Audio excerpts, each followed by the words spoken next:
Kali ini kita akan membahas pelaksanaan pemetaan PTSL.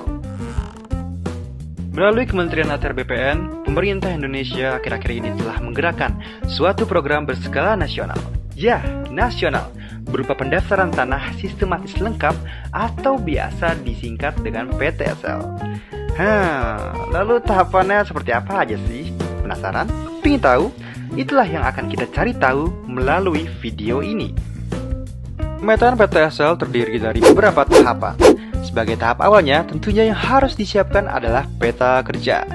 Pembuatan peta kerja sedapat mungkin mengoverlaykan beberapa peta sekaligus, seperti peta batas administrasi desa, peta pendaftaran tanah KW1, KW2, dan KW3, serta peta pajak bumi dan bangunan atau biasa disingkat dengan PBB.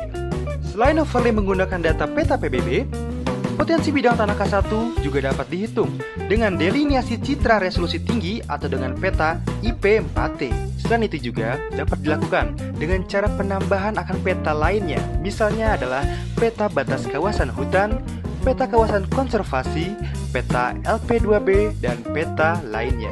Hasil dari inventarisasi buku tanah dan surat ukur, didapatkan jumlah bidang tanah potensi K4, KW4, KW5, dan KW6.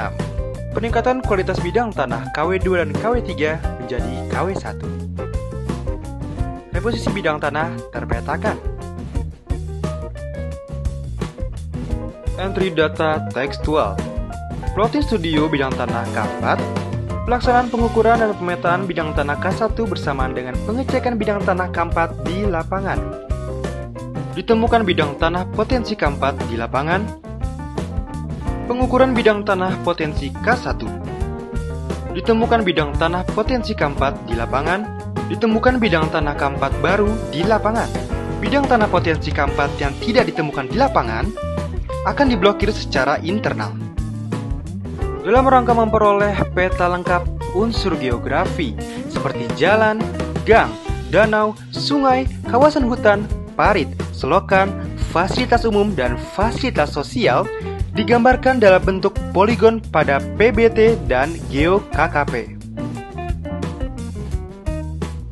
Bidang tanah no-name atau tidak ada petunjuk batas di lapangan yang terpetakan dari hasil ukuran bidang tanah berbatasan diberikan nomor induk sementara atau NIS.